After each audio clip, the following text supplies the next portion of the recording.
प्रेमानंदो पुलकितगात्रो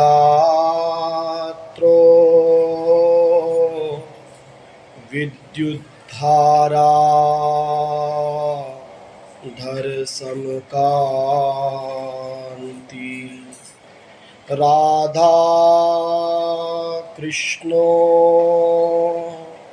मनसि दधानम्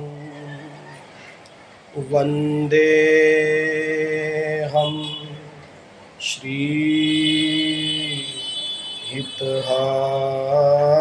श्रीहितहरिवंशम्।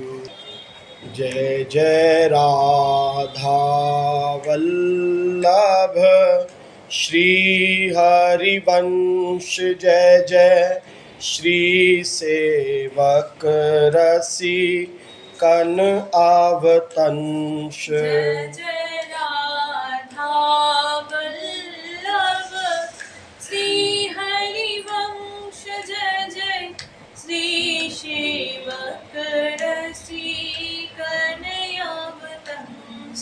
जय जय राधा वल्लभ श्री हरिवंश, जय जय श्री सेवक रसिकन आवतंश। जय जय राधा वल्लभ श्री हरिवंश, जय जय श्री सेवक रसिकन आवतंश। जय जय राधा वल्लभ श्री हरिवंश, जय जय श्री सेवक रसिकन आवतंश। जय जय राधा वल्लभ श्री हरिवंश, जय जय श्री सेवक रसिकन आवतंश। जय जय राधा वल्लभ श्री हरिवंश, जय जय श्री सेवक रसिकन आवतंश। जय जय राधा वल्लभ श्री हरिवंश, जय जय श्री सेवक रसिकन आवतंश। जय जय श्री नवनिवृत्त निकुंज विलासी श्री हित राधा वल्लभ लाल की जय। जय जय श्री हित हरिवंश महाप्रभु की जय। वैदिक ज्ञान लीला चल रही है। एक वैद्य जो है वो सबसे पुकार पुकार के कह रहा है कि जिसको जो भी रोग है मैं उसको उसकी बढ़िया औषधि देता हूँ, जिसको चाहिए हमारे पास आ जाए। वैद्य के रूपक से ये भवरोग की दवा का वर्णन इसमें किया गया है। यह सुनिए एक गयो ते ही नेरे, ऐसो बल हो शध को तेरे। यह सुनिए गोते ही नेरे, ऐसो बल हो शधि को तेरे। मेरे भी था बढ़ी अति भारी, कही मोसो कछु सोच विचारी।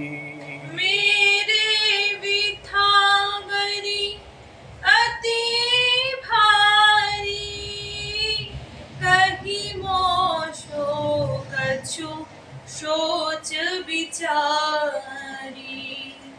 उस वैद्यराज की घोषणा सुन करके एक रोगी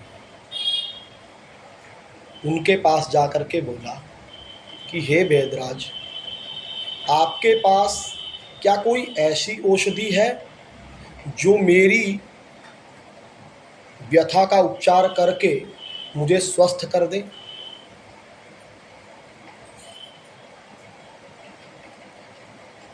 मैं बहुत व्यथित हूँ, बहुत दुखी हूँ।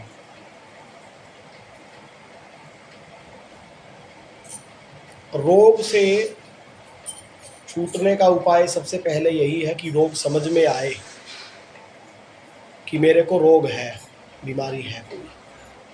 इसी प्रकार दुखों से छूटने का उपाय यही है प्रथम कि समझ में आए कि मैं दुखी हूँ। संसार में इतना दुख जीव भोग रहे हैं, लेकिन उनको ये अनुभव ही नहीं होता कि हम दुखी हैं।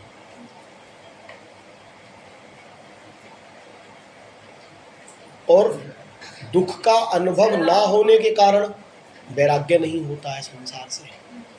इसलिए भगवान ने गीता में कहा है कि जरा, मरण, जन्म आदि जो दोष है उनको देखना चाहिए। इससे क्या होगा? इससे वैराग्य होता है। महात्मा बुद्ध का जब जन्म हुआ तो उनके जो ज्योतिषी थे उन्होंने पहले ही बता दिया कि ये वैराग्यवान साधु बनेगा। अब उसके पिता ने कहा कि ये हम इसको वैराग्यवान साधु नहीं बनने देंगे। कैसे रोकेंगे? क्योंकि वैराग्य कैसे होता है? दुख देख के। तो हम इसको इतने सुख से पालेंगे कि इसके सामने कोई दुखी आएगा ही नहीं है, दुख को देखेगा ही नहीं, तो वैराग्य कहाँ से होगा? उसको बड़े लाड़ चाव से पाला गया। और जितने भी नगर के दुखी लोग थे, बूढ़े लोग, बीमार लोग, उनको शहर से बाहर, राजधानी से बाहर अलग उनका बसाया गया था ताकि वो देखे ना। जो भी बूढ़े हो जाते थे उनको भेज दिया जाता था। तो एक दिन वो जा रहे थे, उन्होंने देखा एक व्यक्ति को, बड़ा कमज़ोर सा, बीमार सा। पूछा उससे, ये कौन है? बोले ये बीमार है। बीमार क्या होता है? इसको रोग हो जाता है शरीर में। अच्छा, कि वो तो अभी जवान थे, उनको तो पता नहीं था। फिर उनको एक बूढ़ा दिखाई दिए, कमर झुकी हुई, लठिया लेके। पूछे कि ये? बोले ये वृद्धावस्था है, बूढ़ा हो गया है। क्या ये सबको आती है? बोले हाँ। अच्छा, बड़ा कष्ट है, बड़ा टेढ़ा होकर डंडे लेके चलना पड़ा। फिर आगे गए तो एक अर्थी दिखाई दी, एक मुर्दा जा रहा था। पूछे ये? बोले ये मर गया है। मरना क्या होता है? बोले ये शरीर बूढ़ा हो गया, बीमार हो गया, तो फिर मर गया। तो हमको भी मरना पड़ेगा? बोले हाँ, मरना तो सबको पड़ेगा, जिसने भी जन्म लिया है उसको मरना पड़ेगा। बस उससे इतने में उन्होंने जब दुख दर्शन कर लिया तो वैराग्य हो गया उनको। तो इसीलिए भगवान ने कहा है कि जरा, व्याधि आदि जो है इसको देखना चाहिए। संसार में जो दुख का है उसका दर्शन करना चाहिए, उससे वैराग्य होता है। इसीलिए महात्मा बुद्ध उपदेश देते थे कि कुछ दिन शमशान घाट में जाया करो। शमशान घाट में जाने से वैराग्य होता है। वहाँ देखता है लोगों को जलते हुए कि आ रहा है, जल रहा है ना। तो जब देखता है कि भैया सबको यहीं पे आना है, मर जाना है एक दिन, तो फिर वैराग्य होता है। इसलिए कहा गया कि दो बातन को भूल जनी, जो चाह नर कल्याण, नारायण इक मौत को दूजो श्री भगवान। जब मृत्यु को याद रखा जाता है तो जगत में राग नहीं होने पाता है। उसको लगता है कि मर जाएंगे तो फिर क्या काम आएगा। जोरी जोरी धरे क्यों धना, तन बीना साथी अपना। समझ में आता है कि ये शरीर भी अपना नहीं है, इसको भी जला दिया जाएगा। फिर जोड़ जोड़ के हम धन इकट्ठा करें, उसका क्या प्रयोजन? तो ये दुख का अनुभव होना, ये पहली सीढ़ी है समझो।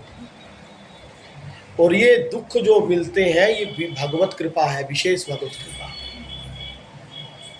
भगवान की ये कृपा हम लोगों के ऊपर है कि हमको किसी भी स्थान में, व्यक्ति में, वस्तु में टिकाव नहीं होने देते, किसी भी व्यक्ति में आपको अटकने नहीं देते। हम जिस जिस वस्तु को अपना मानते हैं वो नष्ट हो जाती है। बेटे को अपना माना तो या तो बेटा नहीं रहेगा या तुम नहीं रहोगे। ऐसे ही सब संसार के रिश्तेदार हैं, ऐसे सब संसार की वस्तुएं हैं, या तो भोग नहीं रहेंगे या भोगने वाला नहीं रहेगा, दोनों में से एक चीज खत्म होगी। भोगने की शक्ति नष्ट हो जाएगी। भोग तो रखे हैं, बहुत बहुत जलेबियां रखी हैं 100 किलो, लेकिन शक्ति तो नहीं है पाने की। शक्ति तो 1 किलो पाएगा, 2 किलो पाएगा, तो ज़्यादा होगा 5 किलो पाएगा। इस प्रकार संसार में भोग तो बहुत है, लेकिन वो भगवान ने वो रखा है लिमिट। जैसे कोई कितना भी अमीर हो तो खाएगा तो 2 ही रोटी, बल्कि गरीब ज़्यादा पालेगा उससे। और अमीर अगर ये कह दिया, ये पावर कर दी, छूट कर दी होती कि जिसके पास जो जितना पाना चाहे पा ले, तो फिर ये अमीर लोग सारी दुनिया खा चुके होते, गरीबों के लिए कुछ बचता ही ना। तो जैसे सोने के लिए अमीर आदमी नरम बिस्तर पे भी करवट बदलता रहता है, और गरीब आदमी को देखो बढ़िया नींद आ जाती है। तो भगवान ने ऐसा रख दिया है। और दूसरा, सबको एक चीज़ पसंद नहीं आएगी। किसी को मीठा पसंद आएगा, किसी को खारा पसंद आएगा, किसी को कड़वा पसंद आएगा, किसी को तीखा पसंद आएगा। सबकी चॉइस अलग अलग रख दी। और मीठे में भी किसी को आम पसंद आएगा, किसी को केला पसंद आएगा, किसी को कोई फल पसंद आएगा, किसी को मिठाई में भी किसी को रसगुल्ला पसंद आएगा, किसी को जलेबी पसंद आएगी, किसी को बर्फ़ी। इतनी वो रख दी भिन्नता, है ना। तो जिस व्यक्ति को दुख का अनुभव होने लग जाए, तब फिर वो उससे छूटने का उपाय सोचता है। लेकिन होता क्या है, व्यक्ति जीते जीते उसी को वो सुख मानने लगता है। जो दुख में ही वो दुख की जो थोड़ी कमी होती है ना, उसको सुख मान लेता है। इसीलिए वो दुख निवृत्ति का परमानेंट इलाज नहीं ढूंढना चाहता। जो दिव्यानंद है, परम आनंद है, जो सदा के लिए आनंद है, ऐसा आनंद नहीं। थोड़ा सा सुख मिला संसार का, उसी में संतुष्ट है, अपना खा लिया पी लिया, उसी में खुश। गरीब आदमी उसी में खुश है, कुछ मिल गया उसको बड़ा प्रसन्न है ना। तो जिसकी जैसी कैटेगरी है, सब उसी में प्रसन्न है। मैं तो संसार में ही प्रसन्न है। कोई ये सोचता ही नहीं है कि यहाँ दुख है और इसे छूटना है। और कोई विरला जिसको समझ में आ जाता है कि दुख है, तो फिर छूटने का उपाय करता है।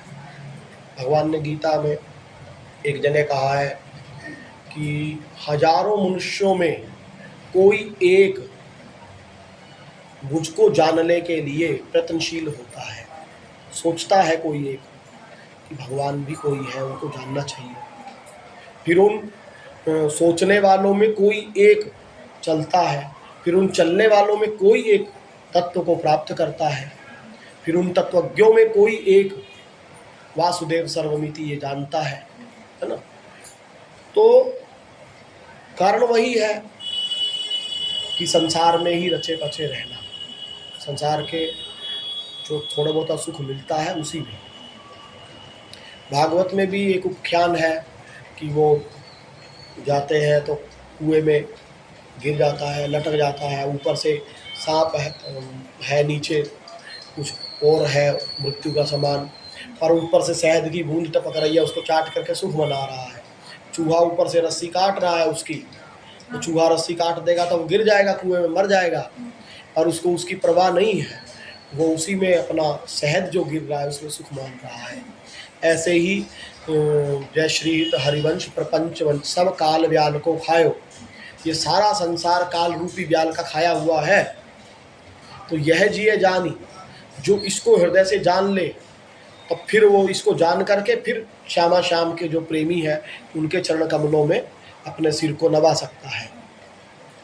और जो इसको सत्य मानता है, सदा रहने वाला मानता है, तो फिर वो, अब जो इतना सारा इकट्ठा किया जाता है, अन्न आया तो अन्न के गोदाम भर भर के रख लिए हैं। ये जो बाकी समय में जो बढ़ता है रेट वगैरह, इसलिए तो बढ़ता है कि वो इकट्ठा करके रख लेते हैं, है ना। तो वो लोग क्या सोचते हैं कि हम सदा रहेंगे। जैसे किसी ने बहुत धन गाड़ के रख लिया, अब उसको भी पता है कि अगर मैं इसको उपयोग करूं तो मेरी पूरी जिंदगी में ख़त्म नहीं होगा, लेकिन वो गाड़ के रखा है उसने, है ना। क्योंकि वो ये विचार ही नहीं करता है कि मेरे को मरना है। अगर ये विचार आए कि मेरे को मरना है, तब तो वो बड़ा वो हो जाए, हाँ, सावधान हो जाए। फिर जैसे एक व्यक्ति था, वो सबसे लड़ाइयाँ करता था, वो सबको उल्टा सीधा बोलता था और सत्संग भी करता था गुरु के पास। तो वो खुद भी परेशान था, अरे महाराज मेरे को बड़ा गुस्सा आ जाता है ये। उसके गुरु ने कहा कोई बात नहीं, अब तो थोड़े दिन की बात है, तुम तो 6 महीने में मरने वाले हो। मरने वाला हूँ बोले, और क्या, अब तो तुम मर जाओगे 6 महीने में, कोई बात नहीं, फिर अपना दंड भोगना इसका जो तुमने लोगों को दुखी करते हो। अब उसको लगा कि 6 महीने में मरने वाला हूँ। अब वो जो भी आए उससे हाथ जोड़ के बात करे, बड़ी दीनता से बात करे, 1 दिन 2 दिन 4 दिन 5 दिन, तो धीरे धीरे उसका जो था वो सब खत्म हो गया। डर के मारे वो कि मरना है, भगवान के पास वहाँ जाना है, वहाँ हिसाब होगा, किसी को क्रोध से बोलूँगा, किसी की चोरी करूँगा, ये सब। कुछ दिनों बाद गुरु जी के पास गया कि वो तो महाराज जी मरना ही है।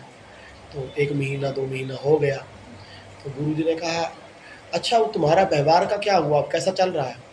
अरे महाराज अब तो मरना है, अब तो हम किसी से बोलते नहीं हैं। और फिर उसने विचार किया, 2 महीने हो गए, किसी से ऊंची आवाज़ में भी बात नहीं की, मारने की बात तो दूर। उसने बोला बस यही तो हम समझाना चाह रहे थे, तुमको जब पता चला कि हमको मरना है, देखो तुम्हारे अंदर सब आ गया ना। तो मौत को तुम हमेशा याद रखो, मरना तो है ही है ना, 6 महीने में नहीं मरना, तो 2 महीने में मरना है। और कौन मर जाए कब मर जाए कोई पता नहीं है। तो इसी प्रकार जो व्यक्ति ये जान लेता है कि मैं दुखी हूँ, वो उसका उपाय करता है। मानस में तुलसीदास जी ने उत्तरकांड में कहा है कि ये मानस रोग जो है, काम क्रोध रोग, ये है सब ही के, ये सबके हैं। ऐसा नहीं है कि कोई कामी नहीं है, कि क्रोधी नहीं है, कि लोभी नहीं है, सबके हैं। जितने मायाबद्ध जीव हैं सबके अंदर सब दोष हैं। काम भी है, क्रोध भी है, लोभ भी है, मोह भी है, मद भी है, मात्सर्य भी है, ईर्ष्या भी है, द्वेष भी है, पाखंड भी है। मात्रा का अंतर है, किसी में कम है किसी में ज़्यादा, लेकिन है सब में। महापुरुष और भगवान को छोड़ करके सब में ये दोष रहते हैं, है सब ही के, पर बिरले ही लखी पाए। मेरे अंदर ये दोष है, इसको कोई कोई देख पाता है, कोई बिरला ही देख पाता है कि मैं क्रोधी हूँ, मैं कामी हूँ, इसको। वरना तो कोई बता भी देवे कि अरे तुम बहुत क्रोध करते हो, अरे मैंने कब क्रोध किया, और क्रोध उसी समय कर रहा है, लेकिन वो कह रहे अरे तुम कैसी बात करते हो, मैं कब क्रोध करता हूँ। कोई कहे तुम लोभी हो, अरे मैं कहाँ लोभी हूँ। तो कहने का मतलब कि है सबके, पर कोई स्वीकार नहीं करता है कि हमारे अंदर ये है। तो स्वीकार करने से क्या होगा, तो जाने ते छीजै कछु पापी। जो जान लेते हैं, तो जानने से क्या होता है, फिर कुछ उसमें सुधार कर लेते हैं कि हमारे को क्रोध है, क्रोध बहुत आता है जाना, तो फिर वो उसका इलाज कर लेते हैं, तो बच जाते हैं। ऐसे ही मैं भवसागर का रोगी हूँ, मैं मायाबद्ध हूँ, ये ज्ञान होना भी बहुत बड़ी बात है। तो इस रोगी को ये हो गया कि भाई मैं बहुत दुखी हूँ, मेरे को व्यथा बहुत बड़ी हुई है, तो आप कोई ऐसी औषधि बताओ जिससे मेरी व्यथा मिटे। तो वैद्य जी ने कहा तेरे रोग कहा है भाई, ताकि औषध देऊं बताई। तेरे रोग कहाँ है भाई, ताकि औषधि देऊं बताई। तो वैद्य जी ने कहा कि भाई तुमको क्या रोग है, क्या बीमारी है तुमको, तो मैं उसके अनुसार तुमको औषधि बता दूंगा। तो मेरे पास तो सब रोगों की औषधि है। तो रोगी ने कहा, पाप ही कर्म अधिक मैं कीने, महादुखी तिहि रोग के लीने। पाप ही कर्म अधिक मैं कीने, महादुखी तिहि रोग के लीने। विषय विषम विष तन रहो छाई, भव भुवंग ते लेहु छुड़ाई। विषे विषम विष तन रहो छाई, भव भुवंग ते लेहु छुड़ाई। धरि यह देह कछु नहीं कीनो, कृष्ण चरण चित कबहु न दीन्हो। धरि यह देह कछु नहीं कीन्हो, कृष्ण चरण चित कबहु न दीन्हो। विषय स्वाद में रहो लुभाई, झूठे सुख में आयु बिताई। विषय स्वाद में रहो लुभाई, झूठे सुख में आयु बिताई। अब रोगी ने कहा कि मैंने जीवन भर बहुत पाप कर्म किए हैं, इसीलिए पाप रूपी रोग से मैं ग्रस्त होकर के अपार दुख पा रहा हूं। जीवन भर पाप किए, ये बात वो कह सकता है जो व्यक्ति सजग हो गया है। अब ये सजग हो गया है रोग से मुक्ति पाने के लिए, इसलिए इसके अपने अपने पाप कर्म दिख रहे हैं, नहीं तो पाप कर्म दिखते नहीं है। कि पाप पीठ पे रहता है तो दिखते नहीं है। अपने अच्छे कर्म तो सबको दिखते हैं, पाप कर्म नहीं दिखते हैं किसी को। अब पाप और पुण्य की परिभाषा क्या है? तो एक तो परिभाषा ये है कि जिससे दूसरों को दुख की प्राप्ति हो वो पाप है, और जिससे दूसरे जीवों को सुख की प्राप्ति हो वो पुण्य है। और शास्त्र के अनुसार व्याख्या एक ये है कि जो जिसके लिए धर्म बताया गया है उस धर्म का पालन करना पुण्य है, उस धर्म के विपरीत करना पाप है। यानी शास्त्र में जो आज्ञा की गई है उस आज्ञा का पालन करना पुण्य है, और शास्त्र में जिन कार्यों का निषेध कहा गया है वो पाप है। लेकिन संतों के हिसाब से, रसिकों के हिसाब से जो पाप और पुण्य की परिभाषा है वो ये है कि जितने क्षण आप भगवान का चिंतन करते हैं उतने क्षण तो आप पाप से बचे हुए हैं, उसके अलावा आप निरंतर पाप ही कर रहे हैं, है ना? क्योंकि पाप तो पाप है ही, पुण्य भी पाप है, क्योंकि पाप तो बंधन करता ही है। पाप लोहे की बेड़ी है और पुण्य सोने की बेड़ी है। तो बेड़ी है, किसी को सोने की बेड़ी से बांधो चाहे लोहे की बेड़ी से, लेकिन वो बंधा तो है ना। इसी प्रकार पाप भी अपने को बंधन में डालते हैं और पुण्य भी। इसलिए पाप तो पाप है ही है, पुण्य भी पाप ही है। जब भगवान ने गीता के 18वें अध्याय में अर्जुन को आखिरी उपदेश दिया, सर्वधर्मान परित्यज्य मामेकम शरणम व्रज अहम त्वाम सर्व पापेभ्यो मोक्षयिष्यामि मा शुचः, वहाँ पुण्य का नाम नहीं लिया, कहा कि मैं तुझे सब पापों से मुक्त कर दूंगा। तो वहाँ पापों से मुक्त करने का मतलब है कि पुण्य भी उसी में आ गए, क्योंकि अगर केवल पापों से मुक्त कर दोगे तो पुण्यों का बंधन रहेगा, तो मुक्त तो हो ही नहीं पाएगा जीव। तो वहाँ कहने का मतलब ये कि पाप मतलब पाप पुण्य दोनों से तुमको मुक्त कर दूंगा मैं, है ना। तो ये कह रहे हैं कि मैंने पाप कर्म बहुत किए और इसीलिए मैं महादुखी हूँ, है ना। ये दुखदायक रोग मेरे को प्राप्त हुआ है। जो जीवन भर अपना समय संसार के नाम रूप लीला में लगाता है, उसको जब जो जो उम्र बढ़ती है वैसे तो उसको उसी समय अशांति रहती है। प्रत्येक जीव अंदर से दुखी अशांत है।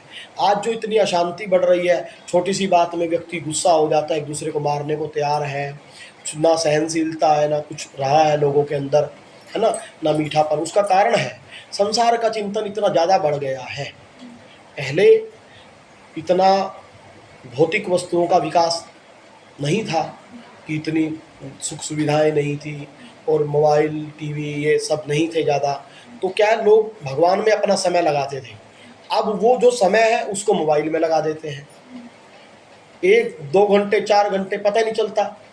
अब बीमारी आ गई है उसकी, मोबाइल देखने की एक बीमारियां हो गई है, उसका इलाज किया जाता है बड़े बड़े हॉस्पिटलों में, है ना।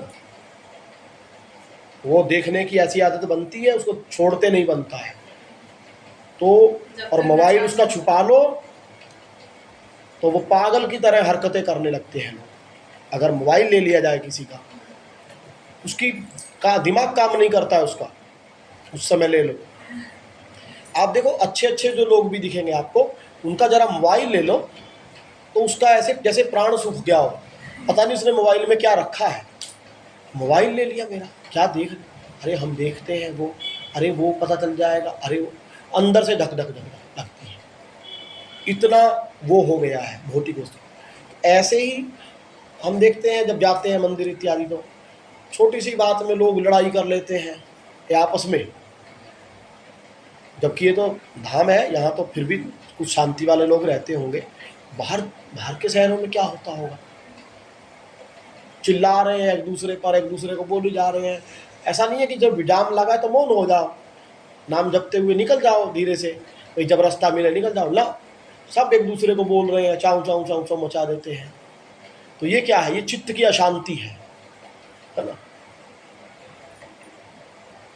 तो वो अशांति क्यों आई है, वो अशांति इसलिए आई है कि भगवान में मन ना लगा करके, इसमें आज डिप्रेशन के मरीज इतने क्यों बढ़ गए हैं, उसका यही कारण है कि भगवान का चिंतन नहीं करता, वो संसार का करता है, काम क्रोध लोभ मोह का, तो वो अपनी सीमा पार कर जाते हैं, तो फिर ये डिप्रेशन हो जाता है ना। तो ये कह रहे हैं आगे, विषय विषम विष तन रहो छाई, विषय रूपी विष मेरे पूरे तन में फैल गया है। ये जब विषय भोग किए करते करते करते जो जो उम्र बढ़ती है ना, तो लोग पहले तो सोचते हैं जवानी में तो कि अरे अब काम हमारे अंदर बढ़ गया है बहुत, जब उम्र होगी 40-50 हो जाएगा फिर खत्म हो जाएगा, कम हो जाएगा, फिर ऐसे नहीं सताएगा, है ना। अब तो क्या जवानी है, भूख लगती है, इसलिए हमको खाने की इच्छा होती है कि ये खा ले वो खा ले, तो जब बूढ़े हो जाएंगे तब इच्छा नहीं होगी। लेकिन होता क्या है, होता इसका उल्टा है। जवानी में तो शरीर है, जो मन किया खा लिया तो पचा लिया, है ना, जो चीज देखनी है देख ली। अब जो जो उम्र बढ़ी त्यों त्यों तृष्णा कम नहीं हुई, तृष्णा और क्यों, क्योंकि भोग से तृष्णा बढ़ती है, कम नहीं होती है ना। जैसे जैसे आप भोगों को चिंतन करोगे, भोगों को भोगोगे सुख बुद्धि से, तो वो और बढ़ेगा कामनाएं। अब बुढ़ापे में शक्ति तो रही नहीं, आंख में ज्योति तो है नहीं है, और संसार देखने का मन करता है। अब क्या करेंगे? तो क्या होगा? अंदर अंदर जलता जाएगा। अब पचता तो है नहीं है, और खाने की इच्छा, मन तो करता है मैं हलवा खा लूँ, मैं ये खा लूँ, है मन करता है मैं ये भी खा लूँ। दांत नहीं है मुंह में तो चबाएगा कैसे? और पेट में आंत काम नहीं कर रही है तो खा भी लिया तो पचाएगा कैसे? तो इसीलिए बुढ़ापे में ज़्यादातर पेट खराब रहता है। क्यों? जिह्वा पे कंट्रोल रहता नहीं है ना। ये भी खा लूँ, वो भी खा लूँ, और शरीर में वो शक्ति नहीं रहती पचाने की, इसलिए फिर वो बीमारियाँ। अब मीठा खा लिया, पर मीठा पचाने के लिए पेनक्रियाज में वो इंसुलिन छोड़ना बंद कर दिया, तो क्या हो गया? शुगर हो गई जी, हैं। ऐसे घी खा रहे हैं, वो खा रहे हैं, लेकिन वो पच रहा नहीं, तो क्या होगा? उससे बीमारियां बढ़ेंगी, कोलेस्ट्रॉल बढ़ रहा है, बीपी बढ़ेगा, ये बढ़ेगा, वो बढ़ेगा, है ना। और फिर ऐसे ही शब्द सुनना चाहता है, कान नहीं है, बैठा रहता है, हाँ बिना मतलब के बोलेगा, क्या कह रहे हो, क्या कह रहे हो। वो बेटा बहू आपस में बात कर रहे हैं, और वो बाहर बैठा, उससे कोई मतलब नहीं है। कोई जा रहा है, उससे पूछेगा कहाँ जा रहे हो, अरे तुम बूढ़े हो गए, तुम राम राम करो। लेकिन वो क्या करे, उसने सारी उम्र यही किया है, तो वही उसके आदत में बनी हुई है ना। तो ये कह रहे हैं विषय रूपी विष मेरे तन में छा गया है, अब बस मैं उसी का चिंतन करता हूँ विषयों का, और विषय मेरे को मिल नहीं पा रहे हैं, मैं भोग नहीं पा रहा हूँ, तो और दुखी। तो भव भुवंगते लेहु छुड़ाई, ये भव जो है इसको भुवंग से उपमा दी गई है, ब्याल। भुवंग माने सांप। जय श्री हित हरिवंश प्रपंच वंश सब काल व्याल को खायो, यह जिय जानी श्याम श्यामापद कमल संग सिर नायो। मैं तो ये संसारा प्रपंच काल रूपी व्याल के द्वारा खाया जा चुका है ना। तो वो अब कह रहा है कि मेरे को बचा लो इस व्याल से, ये भवंग रूपी जो ये है, इससे मेरे को बचा लो। धरी यह देह कछु नहीं कीन हो, कृष्ण चरण चित कबहु नदी हो। मैंने ये देह धारण करके जो मैं कार्य करने आया था, क्या करने आया था? गर्भ में किए थे वादे, गोविंद राधे, भक्ति ही करूँगा किंतु भूल गए वादे। गर्भ में प्रत्येक जीव वादा करता है प्रभु से। जब वो पड़ा है गर्भ की थैली में, वहाँ उसको कीड़े काट रहे हैं, दुख प्राप्ति हो रही है, तब वो इतना दुखी होता है यार, निकलना चाहता है पर निकल नहीं पा रहा है, कोई शक्ति नहीं है। तब भगवान से प्रार्थना करता है कि प्रभु कृपा करो, इस नरक से निकालो, अब की बार मैं आपका ही भजन करूँगा और कुछ नहीं करूँगा। और जब फिर वो निकलता है तो एक तो वो दुख होता है जन्म लेते समय, है ना, और उस दुख के कारण उसकी जो प्रार्थना करी थी यादाश्त वो विस्मृत हो जाता है, और फिर जन्म लेने के बाद वो रोता है उस दुख के कारण। लेकिन फिर वो माँ बाप भाई बहन, मैं तेरा माँ, मैं तेरा भाई, वो अपना, कोई ये नहीं बताता कि तेरा भगवान है, भाई तू भगवान का अंश है, अमृतस्य वे पुत्रा, तू भगवान का अंश है, भगवान का पुत्र है, भगवान के भजन के लिए तेरा जन्म मिला है। कोई माँ बाप नहीं बताते, सब यही बताते हैं मैं तेरी मम्मी, मैं तेरा पापा, मैं तेरी बहन, बोलो पापा बोलो। कोई ये नहीं कहता बोलो राधा बोलो, तुम्हारे राधा रानी सब कुछ है, श्री कृष्ण तुम्हारे सब कुछ है, ये कोई नहीं बताता, है ना। तो ये देह धारण करके मैंने कुछ नहीं किया, पूरी जिंदगी बीत गई सुखों की आशा में। बचपन तो खेल में खोया, और जवानी में तो अहंकार ही जीने नहीं देता, लोहा है लोहा, ऐसा अपने शरीर को मानता है, उसके अंदर ऐसा रहता है। शक्ति ना हो तो भी, एक बार कोई स्त्री जा रही थी लड़की, उसको एक देवता मिले, देवता ने कहा कि मैं देवता हूँ, वरदान मांग लो मेरे से कुछ। उसने कहा हमको कुछ नहीं चाहिए, कोई जवानी में उसको किसी को चाह भी नहीं होती ऐसी, हमको कुछ नहीं चाहिए। तो बोले नहीं हम देना चाहते हैं। तो बोले तुम अपनी तरफ से दे दो कुछ। तो बोले मैं सुंदर बना दूं तुमको, वो थोड़ी कुरूप थी, सुंदर बना दूं तुमको। उसने एक झापड़ मारा देवता, मैं कुरूप हूँ, मैं इतनी सुंदर हूँ, मेरे को सुंदर। तो कहने का कि जवानी में इसी अहंकार में सोचता है आदमी अपने आप को, मैं सुंदर हूँ, मैं बलवान हूँ, ये मन में रहता है। और फिर उम्र बढ़ती है, शादी हो गई, तो फिर वो लगा है बच्चों के पालन में उसमें, है ना। और फिर उम्र आई, बुढ़ापा, अब फिर ना इंद्रियां काम करती हैं ना कुछ। तो ये कह रहे हैं कि भैया मैंने पूरी जिंदगी, है ना, धरी यह देह कछु नहीं, कुछ किया ही नहीं।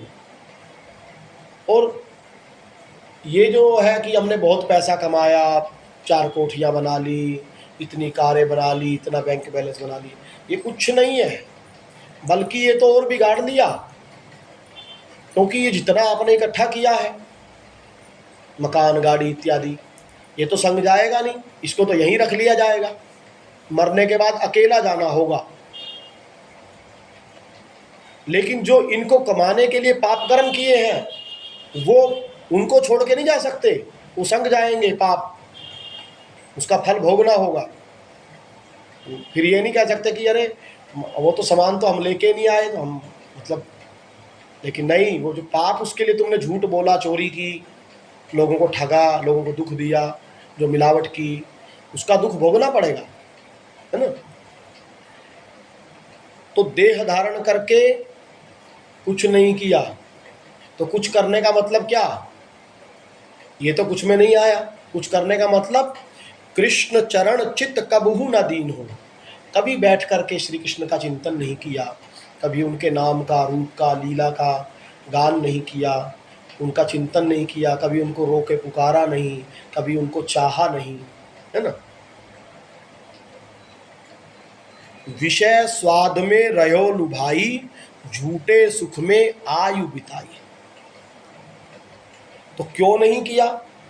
क्योंकि विषय रूपी जो झूठा सुख है ना, विषयों का जो स्वाद है, बस इसमें ही मैं लुभाया रहा पूरी जिंदगी, और झूठे सुख के प्राप्ति के उसमें ही मैंने पूरी जिंदगी बिता दी, पूरी आयु बिता दी झूठे सुख की प्राप्ति।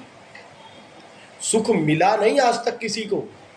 किसी से भी आप बात कर लो जो आपको दिखे अच्छा कि भैया ये बहुत अमीर आदमी है, या बहुत सुंदर आदमी है, इसकी बहुत सुंदर स्त्री है, या 2-4 स्त्रियां हैं, या इसके पास कोई भी जो सामान हम चाह रहे हैं, आज जो हम चाह रहे हैं कि मैं लखपति हो जाऊं, तो पहले लखपति से पूछ तो ले वो सुखी है कि नहीं।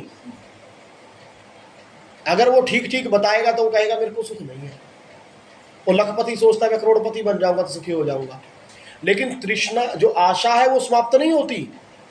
जैसे रेगिस्तान में हिरण जो है वो दौड़ता है, उसको थोड़ी दूर पर पानी दिखाई देता है, वो दौड़ता है, फिर उसको आगे कहीं पानी दिखाई देता है, वो दौड़ते दौड़ते मर जाता है, पर उसको ये विश्वास नहीं हो पाता कि पानी नहीं है यहाँ, है ना। तो इसी प्रकार मनुष्य सुख की आशा में मर जाता है, पर उसको विश्वास नहीं होता कि सुख नहीं है संसार में। वो एक चीज को भोगता है, सुख नहीं मिला तो फिर उस दूसरी को देखता है, फिर नहीं मिला तो तीसरे को देखता है। इस प्रकार वो लगा रहता है, वो जो क्या बोलते हैं, एक्सपेरिमेंट करता रहता है पूरी जिंदगी सुख की आशा में। अब मिल जाएगा, अब मिल जाएगा, अब मिल जाएगा, इसमें इससे नहीं मिला तो इससे मिल जाएगा, इससे नहीं मिला तो इससे मिल जाएगा, ये खा लूँगा तो सुखी हो जाऊँगा, ये खा लूँगा तो सुखी हो जाऊँगा, उसको देख लूँगा तो सुखी हो जाऊँगा। इसलिए तो भागे दौड़े जा रहे हैं। ताजमहल देख लो, ये देख लो, कुतुब मीनार देख लो, अरे भारत का तो सब देख लिया, विदेश देखने चले जाओ, तो विदेश से भी देख करके आ गए, फिर चांद पे चले जाओ, फिर भी आगे बहुत बचा है ब्रह्मांड, घूमते रहो, पर सुख नहीं मिलेगा। ऐसे ही खाने का है, कितना ही एक से एक, ये खा लो, वो खा लो, सब लगे हैं। चाइना वाले सब खा गए पूरी दुनिया का सब सामान, मच्छी, मच्छर, केकड़ा फेकड़ा सब खा गए वो, पर सुखी नहीं हुए, दुखी हैं जो कि, तो क्योंकि सुख है ही नहीं संसार में, ये विश्वास नहीं हुआ किसी को। लगा है इसी में, है ना। तो झूठे सुख में ही पूरी की पूरी आयु उसने बिता दी।